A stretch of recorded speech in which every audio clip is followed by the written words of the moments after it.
Welcome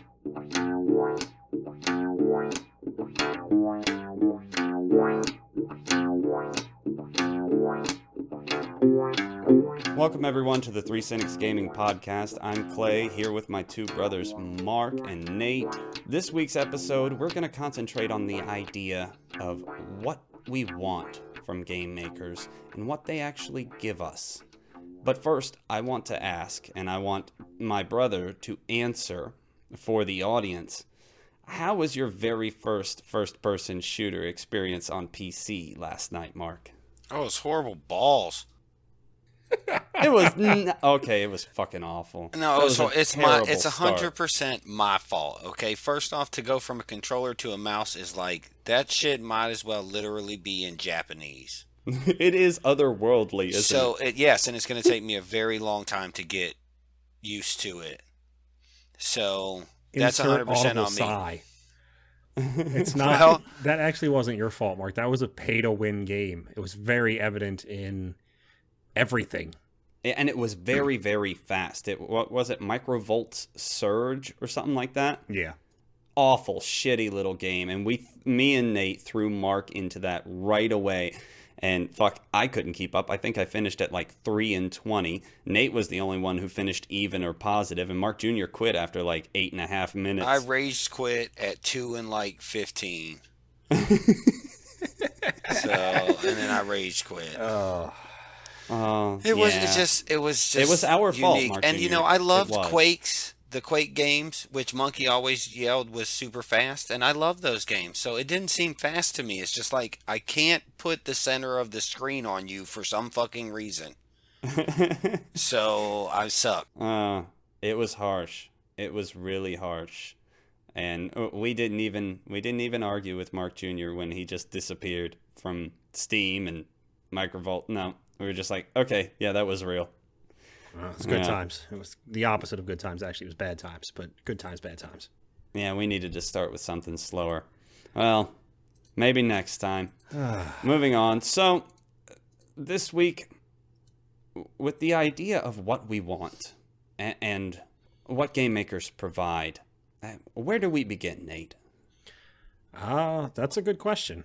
I mean, what we want and what we get aren't necessarily two different things. Like I want the Fallout 4s of the world, but game makers also need to realize that I also want the Pillars of Eternity of the world. There's I don't know, how do we say it? There's no middle ground for AAA publishers. It's either a giant mess or nothing. If it can't be a whole to-do that costs them hundreds of millions of dollars to make, then it doesn't seem worth it in their minds to make it. Yeah, well, that is a perfect segue into this Quora article you got. Why don't you break that down for us? Yeah, I was looking at Googling the cost of game budgets for AAA publishers, just to get a good feel for, how much money they're putting into it and where that money is going. Now, this is a question on Quora, or whatever the fuck you just said, that somebody was wondering how much money big AAA publishers put into their games and, how the breakdown goes. And the answer is by a man by the name of Nathan Lovato, who is apparently a freelance game designer. And he says that more than half of the game's budget can basically be accounted into marketing and artwork. According to this 2012 breakdown he got from a certain AAA publisher's game budget, 40% is marketing, 37% is art, 12% is programming. That's ridiculous. No, I think the most ridiculous looking part of this pie chart here is that 3% goes into debugging operations. With as fucked up as games were in 2014 and 2015, I can't imagine that debug budget has gotten any bigger. I mean, the strange thing is he's looking at Modern Warfare 2. Yes, the Modern Warfare series. And I think the really strange thing about that is, does fucking Modern Warfare, does Call of Duty, any of them, really need a 40% budget for marketing? Yeah, see, that's my biggest thing. Why in the world are you spending that much on marketing, especially a game such as Modern Warfare 2? Everybody knows it's coming out. You don't need a single flippin' commercial to sell 5, 10 million copies of it. Why would you spend that much on marketing? I don't understand that. Well, I mean, you got to think about the lay person, the common gamer. When we were hardcore Call of Duty fans, hell yeah, we knew. But anybody who wasn't, didn't. Yeah, but it's a different world now. And if you go to any GameStop, they're going to be like, you want to pre-order Call of Duty Modern Warfare 2? What's All up? the time. Or you just look on your Steam, and Steam comes up on your homepage. It's like, bam, you should pre-order this fucking game. Yeah, it is true.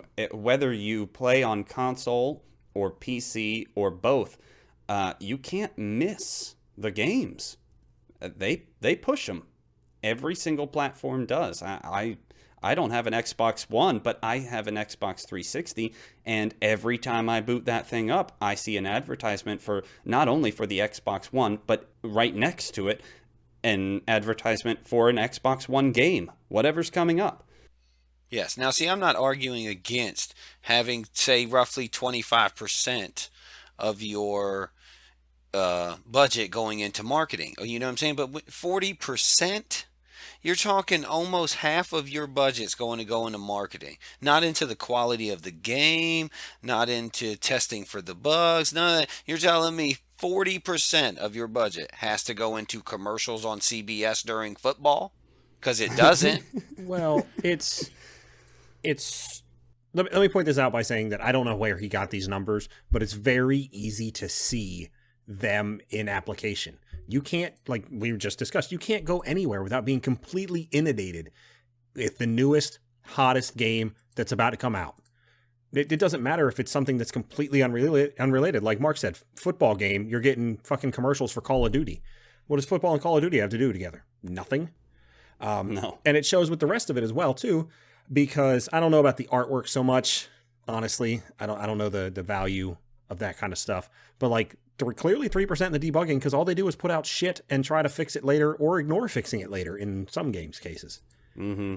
And I don't have a problem with the idea that art costs you 40% of your budget or whatever.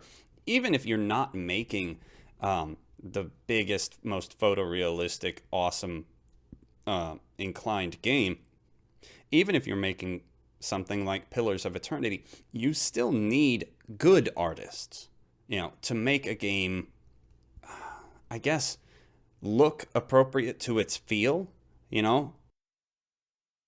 Yeah, I think the problem is that the lion's share of the budget is going to things that don't actually affect the quality of game at all. That's the problem. Absolutely. That's a fine point. And it's the same point Mark Jr. just made.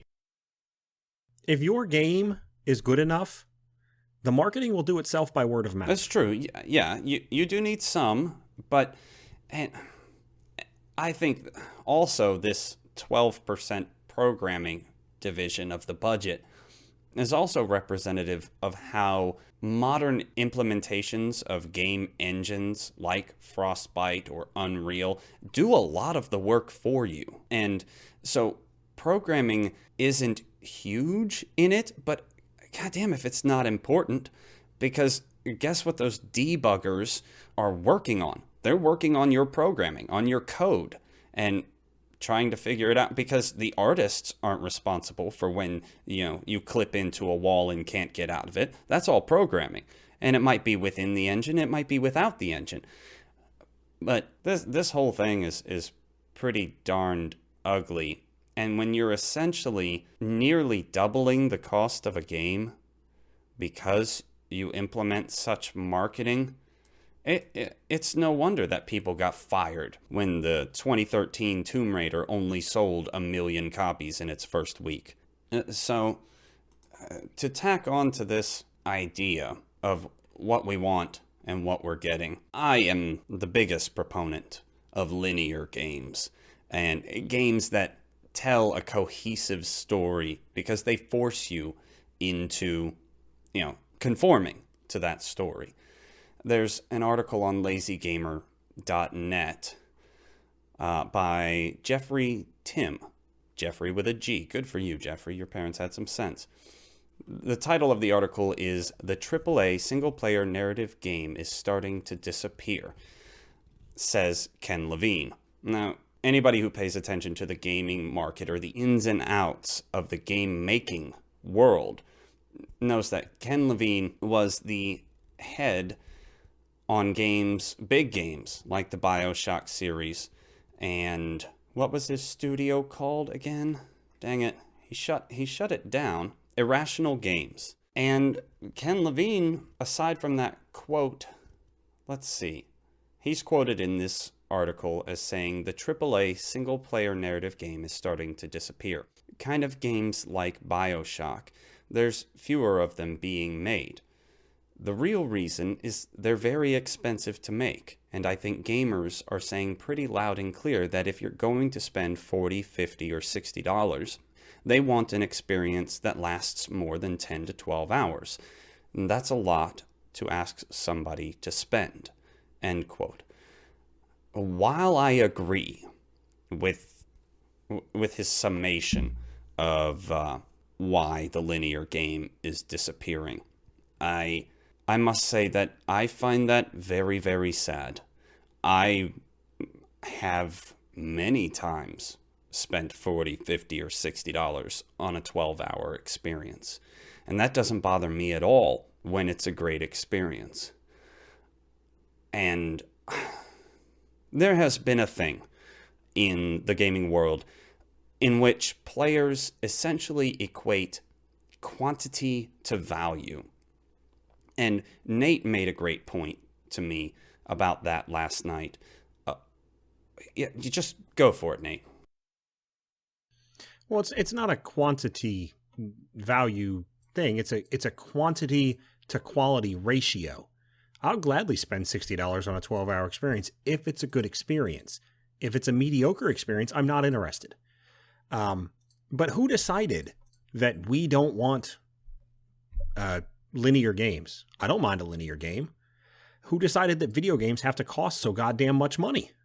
Why does the budget for a video game have to be $400,000 or $400 million? Why does it have to be $200 million? And who decided that was going to be okay? That we could just deal with that? We don't want single player, linear games. We don't want horror games. Yes, we do. Yes, we do. Why is a game that sells 1 million copies a failure? If I sold 1 million of anything, I'd be clicking my heels. I was just sitting there thinking about the million number because you realize that, you sell 1 million records as a music person, you go platinum. So I don't understand why it's like you said, why it's so expensive to make a game. When did it go from $1 million to $5 million to $10 million to $200 million? And who made that decision? Now they're probably going to say it was us. We made that decision. The consumer said, if you don't ram it down my throat with the best new graphics and the hottest new bling, then we're not going to buy your game. Maybe. I mean, why? If it wasn't for market trends, what other reasoning is there? So the market has pointed the game-making industry, at least the big dogs, toward the big budgets. And it's killed quite a few people, figuratively speaking. Well, here's the thing. I just did some quick math there. And if a game's budget is $300 million, which is exorbitant, a huge amount of money. But apparently that's what these AAA publishers are putting into it, which good for them if they're putting out a quality product. But anyway, they have to sell 5 million copies at $60 a piece just to break even. Maybe it's not the consumer that's the problem. Maybe it's their business model. It's true. They spent a long while, like I'd say 2000 to the present, trying to emulate the movie industry. Like the bigger the budget, the bigger the payoff. And guess what, guys? Video games are not movies. Movies are not video games. And why? And in fact, video games in the last 3 years have grossed a shit ton more money than the movie industry. Games are bigger than movies. Game makers, you don't have to emulate movie makers anymore. You got your own thing. And I mean, remember when did Titanic, the movie, come out? God, that was a long time ago, like 1998 or something like that? Or 97. Sure. Yeah. Yeah, something like that. Yeah. It was big budget for its time, but it was nothing compared to the budgets of movies nowadays. And it destroyed box office records. And then enter, 12, 15 years later, what was that movie? Avatar. Avatar had this ginormous budget and just about equaled Titanic's sales. So I think the video game industry is in some ways emulating the movie industry in that nowadays it seems if you want to make more, you have to spend more. And when it comes to AAA publishers, we all know the adage that Jim Sterling gave to the world. Big game makers don't want any money if they can't have all the money. This just seems like a horrible game plan. Well, I'm going to defy you on one point, Clay, because clearly you forgot about Street Fighter the movie, the video game. But that's a movie and a video game. It's like movie video gameception. But I don't know. Maybe the game industry, what do you guys think? Maybe the game industry hasn't fully caught up to the fact that it's its own industry yet. It doesn't need to emulate other people. You know, gaming is mainstream now. Yeah, very much mainstream. And there's a lot of people, there's like, I don't remember where I was reading the statistic, but there's like 1.4 billion gamers in the world across all platforms. That's plenty of people to sell your product to, guys. While we can make some points about the homogenization of games and how every game is designed to sell to as many people as they can sell it to, which naturally waters it down and things like that, I think they just they don't have their own identity yet. I mean, indie developers do, at least the ones that have good ideas. Well, see, then that's a shame on them problem, in my opinion. If they haven't realized that they are a huge market, then that's on them. How can you not know that when your budget's $300 million? Why not send $2 million down and take a shot on some small guy that wants to design this game for you? That's shame on them, dude. That's them not realizing their own strengths and their own power. And this market, we've proved time and time again, is reaching more people than ever. And these big publishers just don't seem to get it. How do you not get it? Candy Crush is worth billions of dollars, dude. That was some dude sitting in a basement. I mean, so can't we take a shot? Build something different, unique, new? What happened to finding a target audience and marketing to them? That's fair, too. They don't do that at all, period. Concerts don't advertise to deaf people. I mean, I'm not bad-mouthing deaf people. I'm just saying that your product doesn't have to be for everyone. My wife and I read very different books. She may or may not read a book that I would read, and I may or may not read a book that she would read. But a lot of times, I'm not going near what she reads, and she's not going near what I read. Is that author getting pissy because he didn't sell that one extra copy? No, but a video game maker would. But why? You know, Fallout 4 isn't for people who don't like open world games. So why do we need to try to put elements in it of an open world or of a linear game? You know, why do you need to put open world elements into a linear game? Know what your market is and set your budget accordingly. Yeah, and you know, Bethesda does that well. CD Projekt Red does that well. Hell, even Blizzard does that well. They know their demographics, and they work accordingly. They just ate like a $600 million, or I don't want to put a number out there. Cancel 600 million. They just sank gazillions of dollars in a failed project called Titan. This is last year's news. But they literally just ate millions upon millions of dollars because they thought it wasn't going to work. And it was in development for years. And they just decided when it came down to it, they didn't have anybody to sell that game to. It wasn't going to work. Just eat it and start working on the next thing. Now, Blizzard, Activision, they can afford to do that. Not a lot of companies can afford to do that, and no individual can afford to do that. It might be a result of focus testing.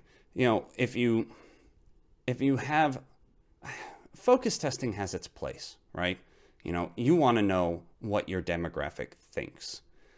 But there's been a big shift in demographic. Like, the average gamer is 34 years old.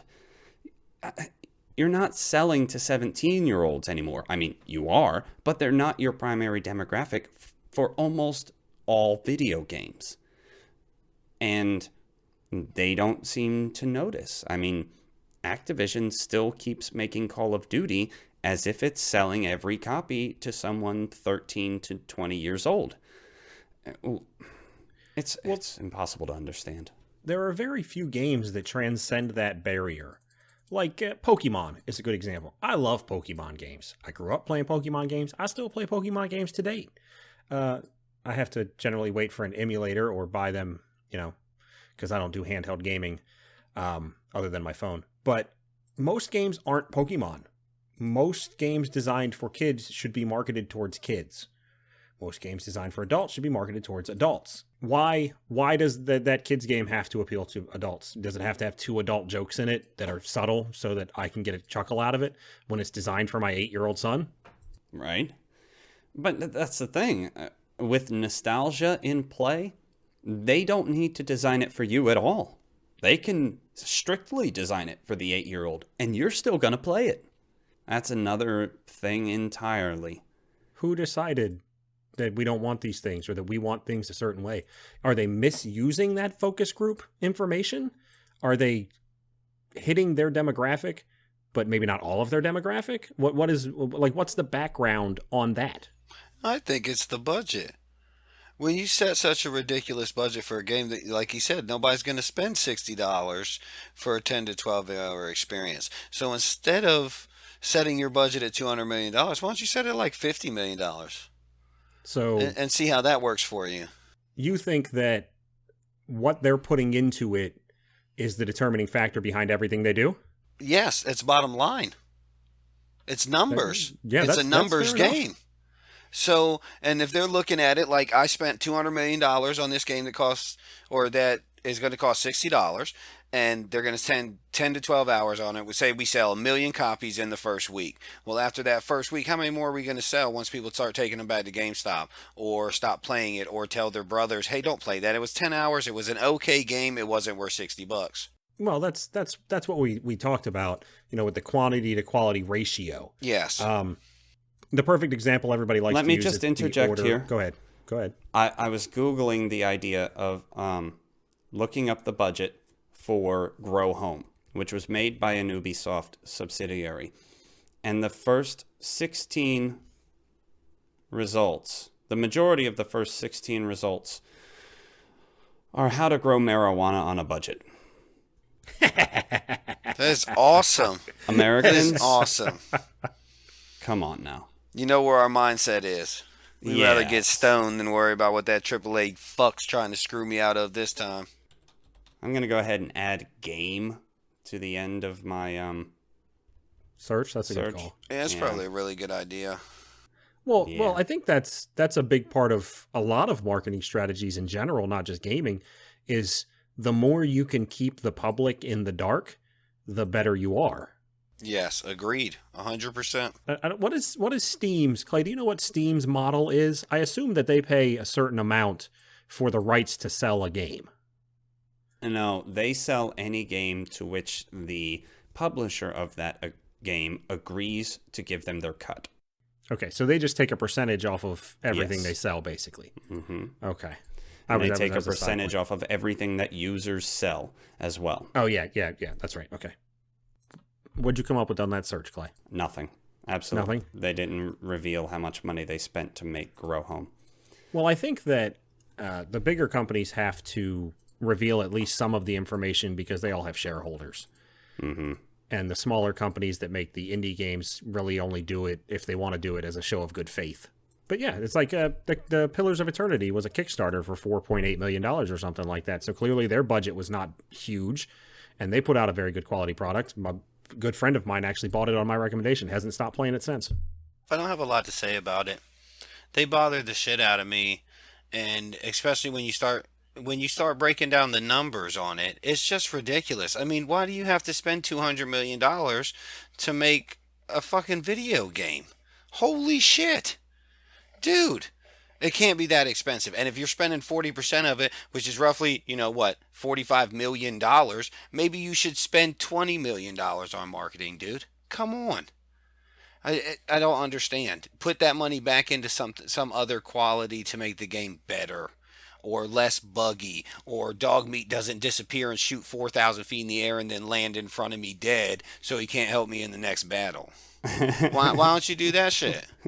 Or why not put it into the next project or an experimental project? I just found a little something on my Grow Home search from Techno Buffalo, in which it's not exactly speculation, but there's a quote from an Ubisoft representative that basically says that when they only have to invest 200 to 300,000 euro in a game, they don't have to question how much can go wrong. So if you extrapolate from that and imagine that Grow Home cost them 200 to 300,000 euro, or upwards of $350,000 to make, I haven't read a single article about how Grow Home cost them money, how it was a loss leader or some other bullshit like that. For some god-awful reason, now it is experimental to only invest $350,000 in a game and just see what happens. That is so fucking backward. It's a great concept, and these big guys who are spending 200, 300, 400 million dollars or whatever, why not take a couple $1 million and take shots on a game at $2 million? Because like you said, well, you're saving, 100% or what, 5 million%, and you might catch the next Candy Crush fire.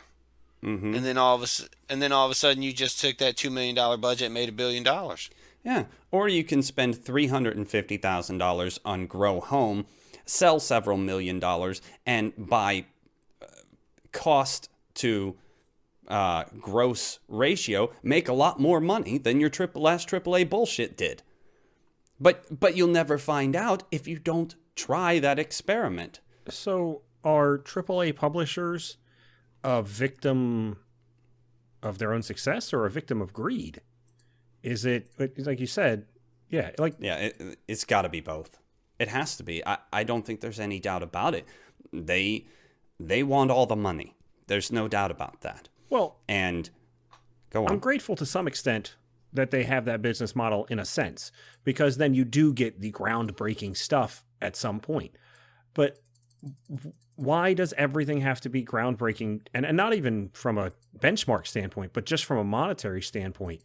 Why does everything have to be so groundbreaking that they can't just make a little bit of money? Isn't any profit good profit?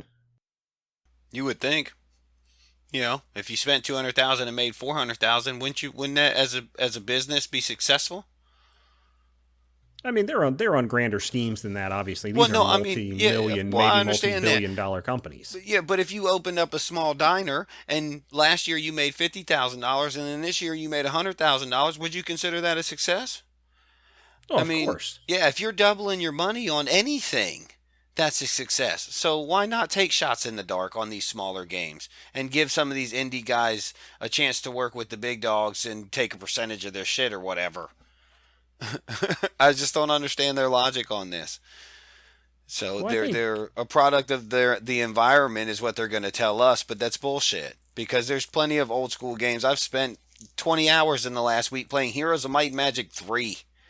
So you can't tell me that you can't just come up with a new idea and a new game and not be able to make money on it and not have to spend $100 million.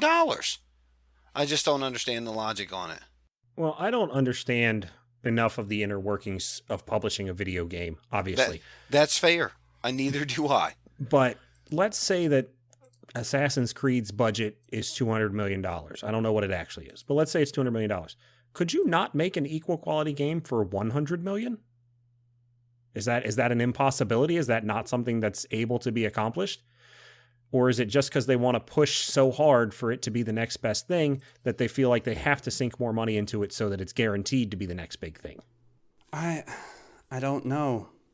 I don't know where their motivations lie. What drives them to make the budgeting decisions they make. I don't know. Look at this example we have in the document of Ark Survival Evolved. I Googled the makers of the game. It was made by Instinct Games, Studio Wildcard, Effecto Studio, and Virtual Basement, and published by Studio Wildcard. 4 companies I've never heard of. And they are wildly successful. You know that they probably didn't have huge backing for making their game.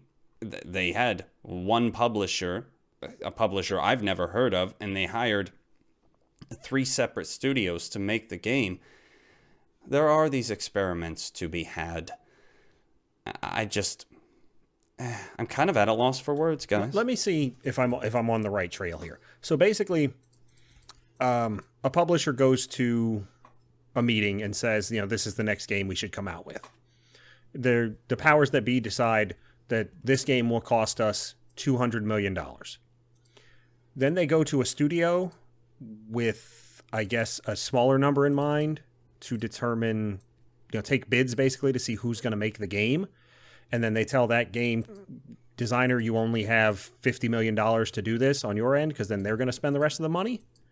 So does the designer not foot any of the bill, is basically what I'm saying? That's how it can happen, yes.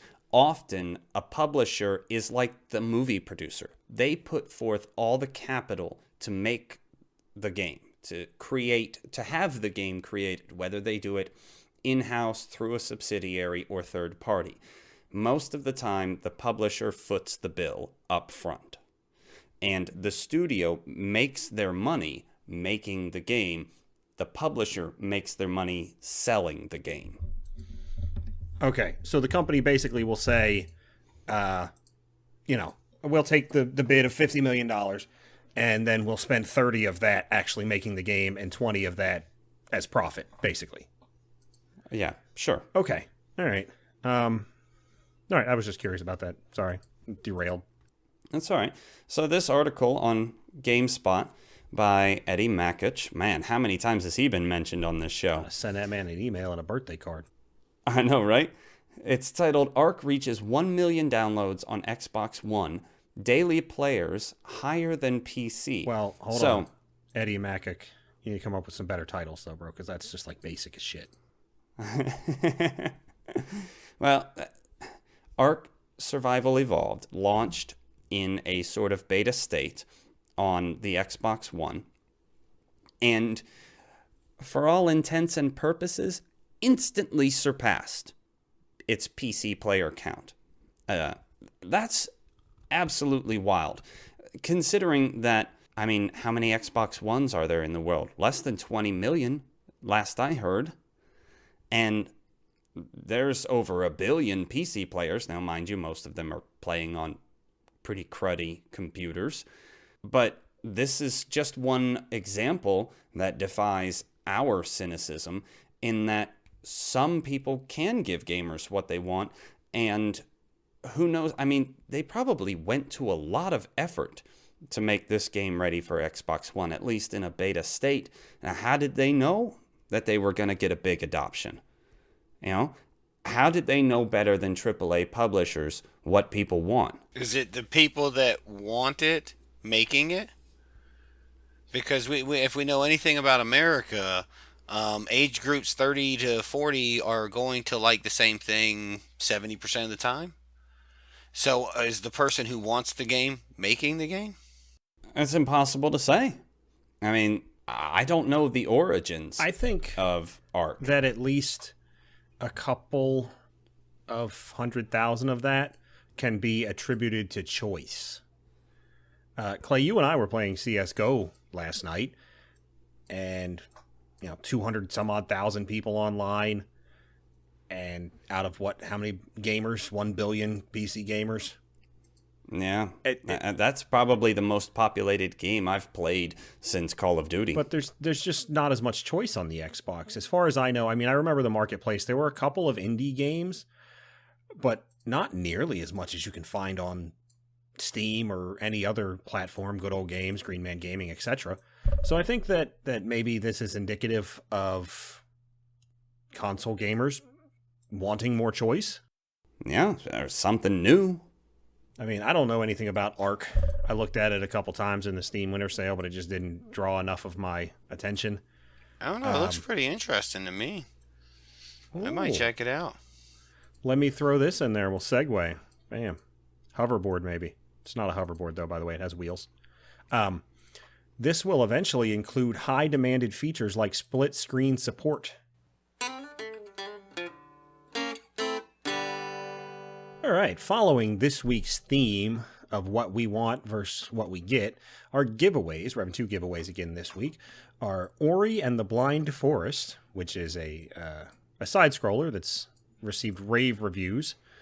Many pundits have raved about it. It's a very interesting game, has a beautiful art style. I think whoever wins it will get a good kick out of it. And the other one is Civilization 5. A little bit older of a game, but still a very good game. And once again, one of the games that isn't really produced that much anymore, that style.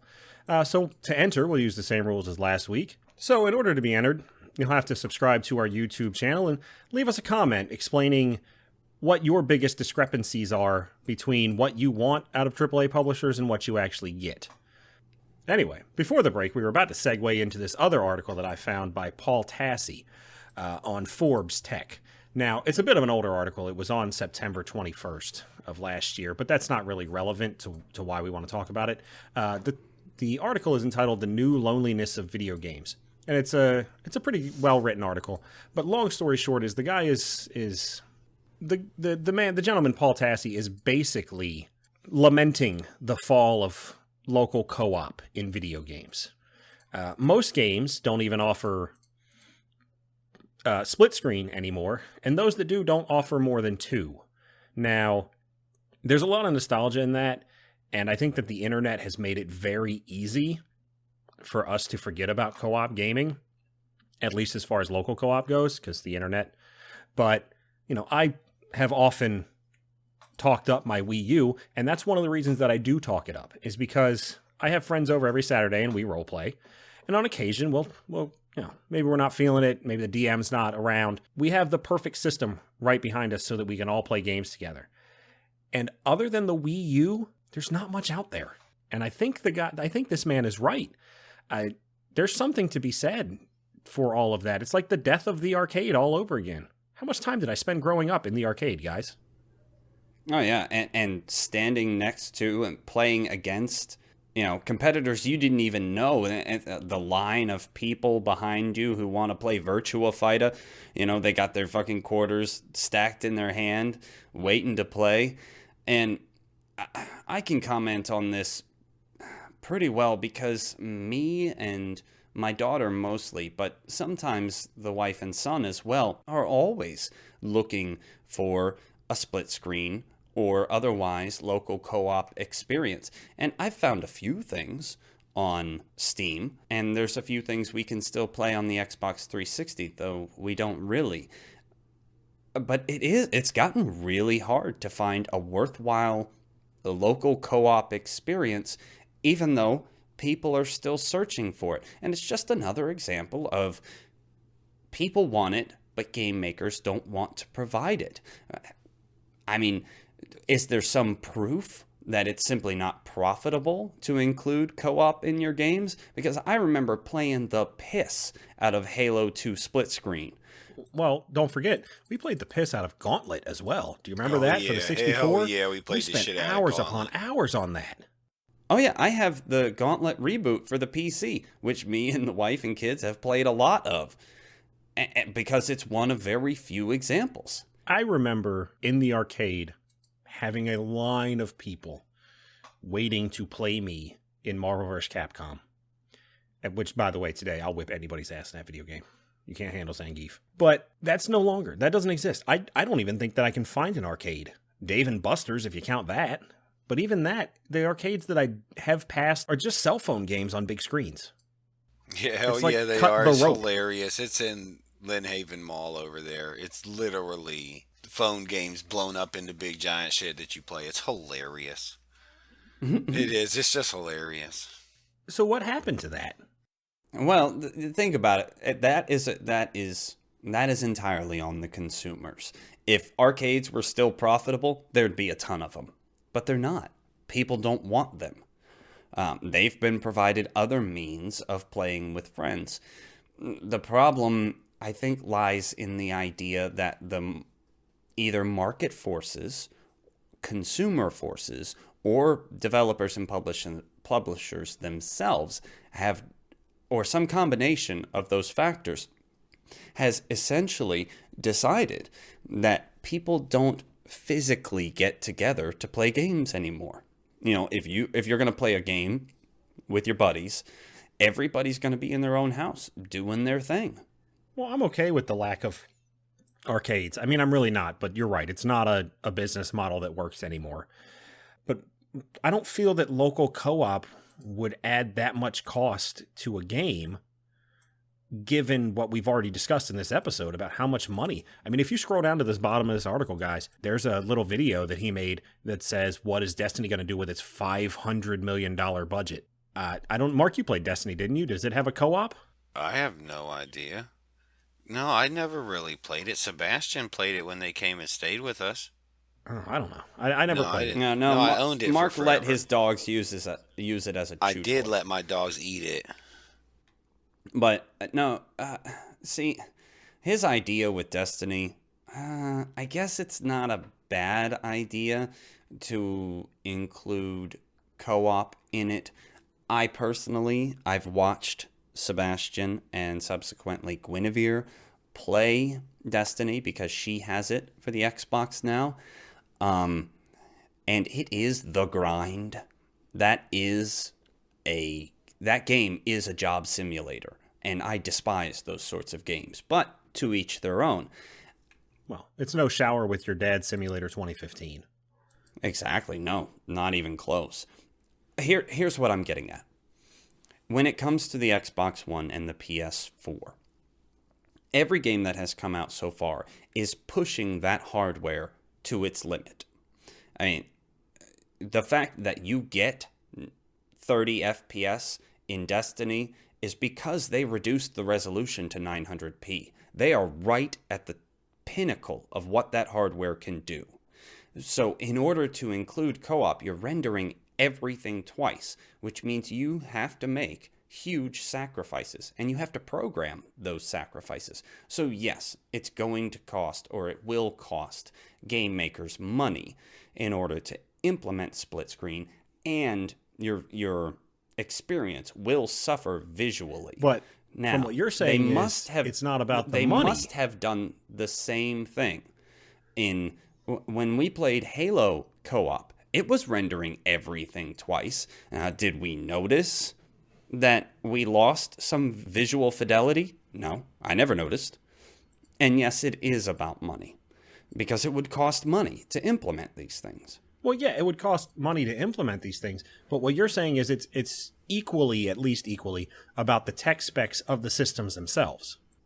Absolutely, in every way. There's a reason why Destiny isn't 1080p. If they could have made it 1080p, they would have, but they can't. So are we looking at a shortening of this gen of consoles just because they absolutely. limited themselves too much? Oh yes, oh yes. Well, they limited themselves for good reason. They had AMD put together custom boards and chipsets on the uber cheap in order to make the consoles as affordable as possible. I mean, what the hell happened to PlayStation or to Sony when they announced the PlayStation 3 at like, what was it, $800 out of the gate? They suffered like hell, and Xbox 360 took over that generation. You can't sell an $800 console. So are console gamers just going to have to live with the extreme limitations that they have set upon themselves? Or No, are they going to shorten the console? They can build a PC. Well, but obviously, anybody can build a PC, Clay, or have one built for them. Yes, but consoles have their place. The problem is you have to price it at a point where the majority of people who are interested will buy it.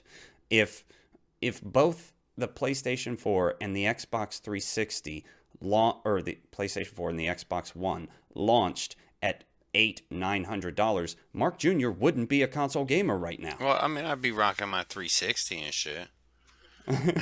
Right. So the problem is you can't convince a person. Like, if I were to build an $800 computer right now, it would just absolutely destroy the consoles. And it would be fabulously better than a console, both in versatility and, in graphic fidelity and frame rate and all that sort of stuff. It would destroy it in every single way. But not everybody wants to spend $800. In fact, very few people want to spend $800. So when you are constrained by what the consumer is willing to give, the experience is naturally constrained.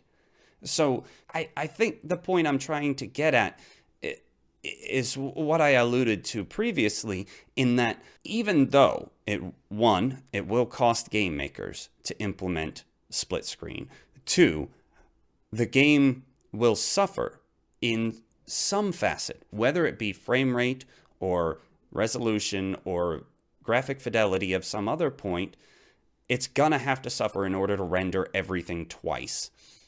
And 3, there has to be a market for it. So you think that the players don't have the market for the split screen? Is that the problem?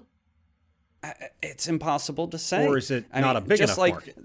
The whole gaming industry decided that nobody wanted horror games about 5 years ago. And then a couple of years ago, people started making horror games and had a great deal of success. And all of it was completely arbitrary. So who's to say if this trend now, that is the thinning and essential disappearance of local cooperative play, isn't also completely arbitrary? There's no statistic to point to. There's no Pew Research poll that says 80% of gamers don't give a hell about local co-op. There's nothing to point at, and I guess that's the sad part. But this is just another whim of the AAA publishers? It's not a whim of the publishers. I think it's a product of Sebastian and Guinevere's generation. Millennials and to now are becoming more and more secluded. Some of them don't know how to talk to each other. They just send you a text message. Email me, text me, they don't tweet email me. Anymore, Mark. They text. Whatever. Twitter, yes, but is that a product of their generation? I believe that's a product of their generation, partially my generation, which is kind of sad. But it's all now, and it's all less and less and less. Let's leave the house. I'm going to sit in front of my computer, or I'm going to sit in front of my console, rather than going outside. It is strange, and what Mark describes is entirely anecdotal, and what I'm about to say is entirely anecdotal, so take it for what it's worth. But yes, my son will invite friends over quite often. Most every weekend he has a friend over, or goes over to a friend's house, and I'll tell you, when they come over, his friend Sam, who is awesome and a great influence on my son, will sit there and play Fallout 4 by himself while Sebastian sits in the next room and plays League of Legends. This is their time together. That's stupid. Yes. At least pass the sticks back and forth. Yeah, we have co-op games, and we have games that, I mean, that's pretty much how I spend half my gaming time, is passing the sticks between the daughter and I. But that's just, it's not a... I don't know. I mean, like, I'm not dying for local co-op because I have a Wii U, but I do miss sitting down with a group of friends and playing video games. It's John, how many times we sat there and hooked up with Halo, 4 of us, and there's 12 of us in the room. We just keep going around. It was fantastic. Well, my other preference is passing sticks back and forth in the fighting genre, because you guys know growing up that was my shit. Yes. I owned every fighting game, which fighting is a dead genre at this point, more or less. I think it died with arcades. But, you know, you got 2 controllers, you got 6 dudes, 7 dudes, everybody's hanging out, loser passes the sticks. What happened? Yep. It doesn't happen anymore because now loser can rage quit and not have to look at your face. Yeah, he doesn't have to look you in the eye. You just rage quit, call you a bitch, you cheating fuck, and then dip. Well, the fighting genre, part of the reason why I think it's dying or dead, is because it doesn't lend itself to lag. It only works on local co-op. Really, that's a good point, Nate. That's the most true statement I've heard in forever, dude. Any bit of lag in a fighting game and you're done. What was not the most recent Soul Calibur, but the one with Yoda and Darth Vader? 3 or 4, whichever one that was, had online. It's the first one I ever tried to play online, and if there was the slightest bit of lag, I either destroyed the shit out of them or they destroyed me. There was no middle ground. Any bit of lag and it completely killed somebody's chances. Well, the thing is, the lag is impossible to avoid. Even if you have a perfect connection, there's 3 to 12 milliseconds lag between your mouse and the computer, or your controller and the computer or console. And then you have a length of lag between yourself and the server, and all the way back. So there's absolutely no way to eliminate the lag. Yes, there is, Clay. It's called local co-op. You're right. You're right. I don't get into fighting games. I did get into that last Soul Calibur with Yoda and Darth Vader and all that good sort of stuff. I think I had like Freddy Krueger 2 or some shit. I don't remember. No, that must have been Mortal Kombat. Whatever. I've gotten into a few. Point this guy brings up in his article is about VR. Clay, you and I talked about this earlier. You know, VR will kill the passing of the sticks. It's going to be the same scenario you just described with your son and his friend, but with everybody. If you invite people over to game, everyone's going to sit there while one person has a set of goggles on and completely ignores the rest of the world. Yes. Yeah, it's true. Yeah, I know. And my wife and kids get pissy enough when I wear noise dampening headphones while I'm gaming, because they can't get my attention. If you take away your eyes and your ears and essentially become oblivious to the world around you, not only is that not conducive to social gaming, I honestly don't think it's conducive to gaming. Yeah, it's a neat idea, but I'm not looking to isolate myself from the whole world just to play a game.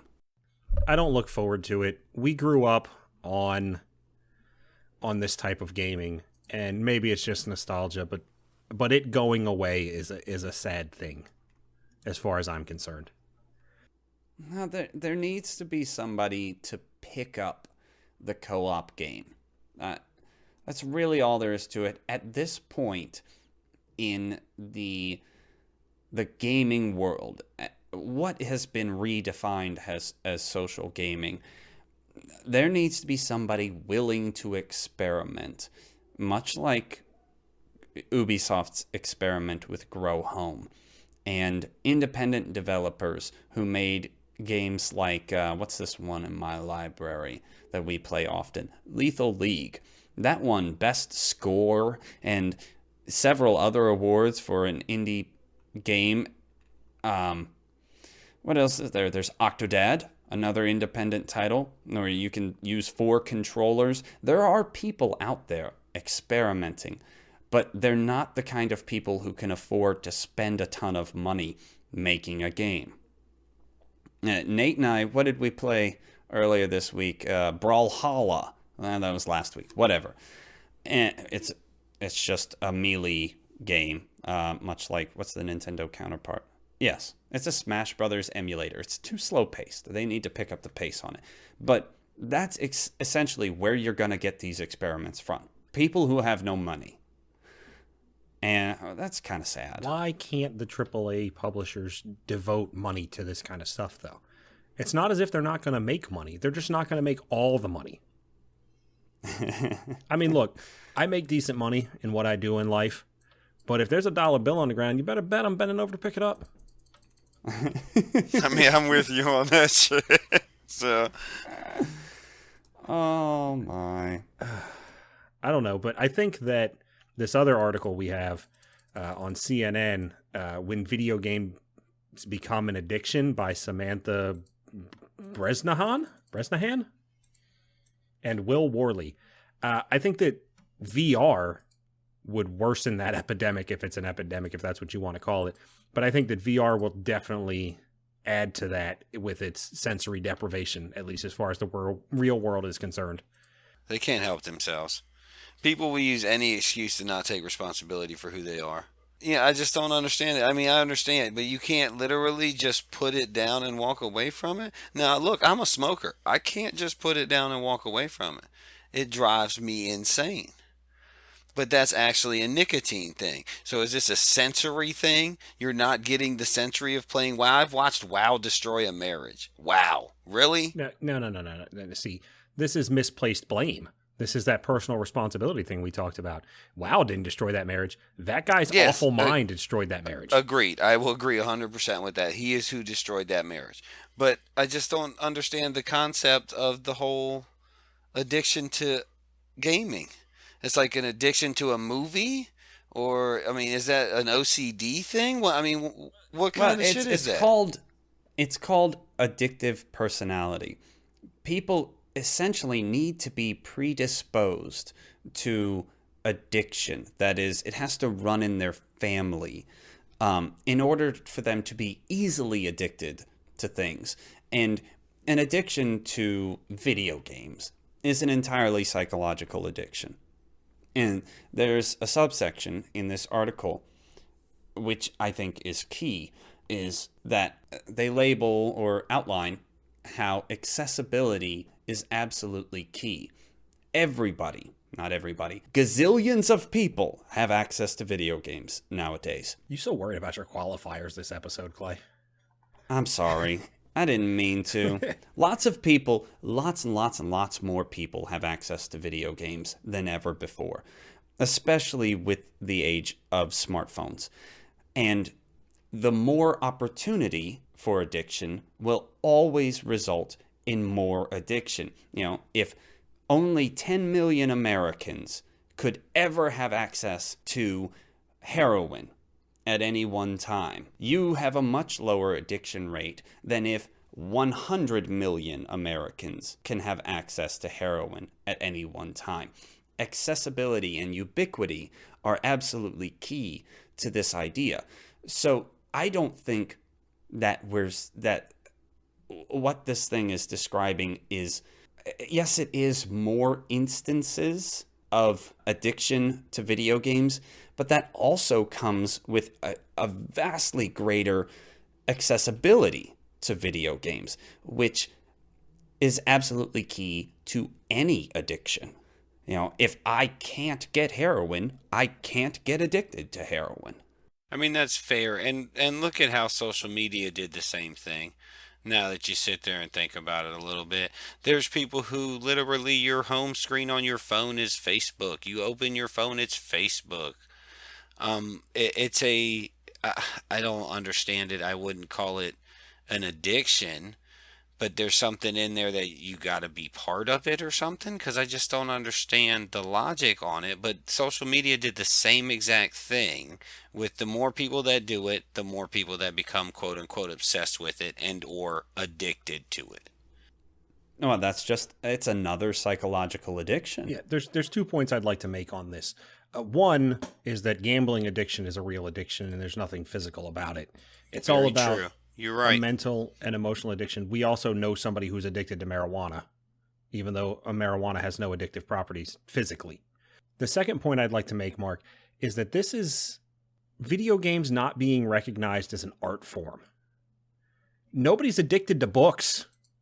Nobody says, "Oh, that man reads too many books." Right. That's a good point. That's a Video very good point. games, starting with, I guess, really the generation before us, but our generation is really the ones that capitalized on the more narrative-driven stuff. Video games are my generation, our generation's form of storytelling. And it doesn't get respected as such. I recall either Siskel or Ebert said that video games will never be an art form or something like that. This is Roger Ebert. Yeah, he's an ass. Yeah. And that's what I think this is a part of. If you respect the video games, at least the good ones, and that's obviously perspective relative, as the art that they are, I feel when I finish a video game, a really good video game, the same way I feel when I finish a really good book. Well, the thing about this entire subject is a thing becomes an addiction when it becomes a detriment to the person or the people around them. So if a man becomes, or man, woman, whomever, if a person becomes agoraphobic by their obsession with reading, that's an addiction when it affects their lives adversely.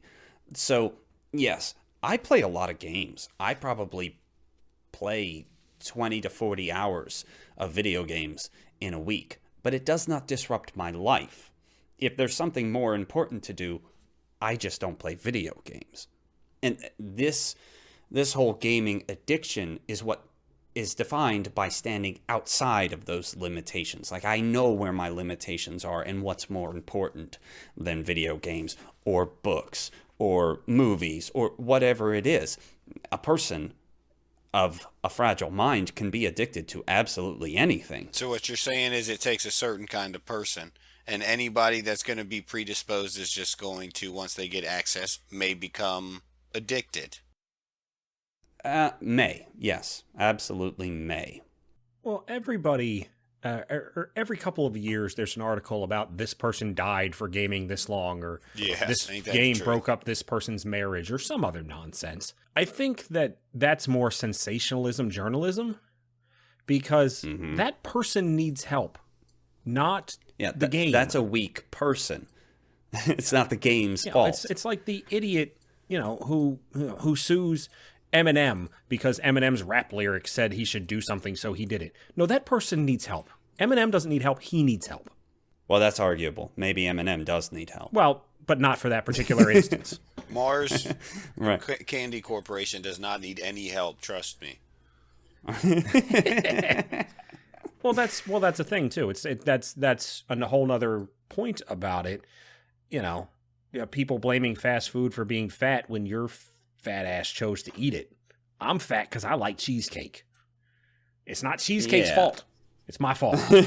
Well, that's a classic redirection. And luckily, this story on CNN.com doesn't try to act on that sort of redirection. Oh, yeah. They just list it for what it is. Yeah. This is not a bad article, and they aren't blaming video games or their makers for people's problems. It's all about describing how it can become a problem. And I've seen it become a problem.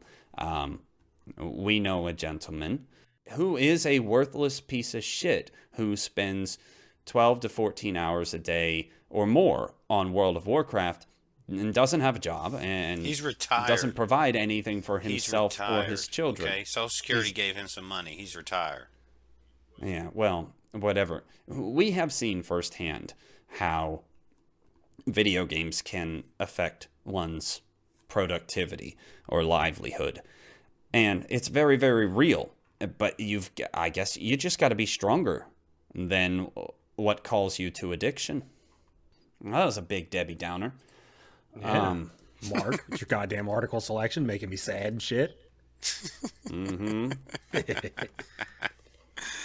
So, well, anyhow, we have gone beyond our time here, gentlemen. So we're finished for this week. Sorry to leave you on a bad note, listeners. We'll come back with some feel-good stuff next week. Unicorns and lollipops. Oh, yeah. All that good sort of shit. So, gentlemen, tell the listeners where they can find everything we have to offer. Facebook and Twitter. You can find us on Stitcher and iTunes and your favorite podcast app. And what you should do with that information is then pass that along to your friends. Be like, hey, I found this sweet ass shit. You also listen to it. Oh, yes. Word of mouth could do us a lot of good. And then sign up for the giveaway so you can get a free game. Oh, yes. Absolutely. Everybody loves free stuff. So if you're listening on audio, log into Facebook and subscribe to our channel. Leave us a comment about what discrepancies you find between what gaming wants to give you and what you really want. We'll see you all next week. And don't forget, if you want a particular game, mention it in the comments. Can't guarantee that you'll get it, but you'll be in the running. Bye now. Bye-bye. Bye.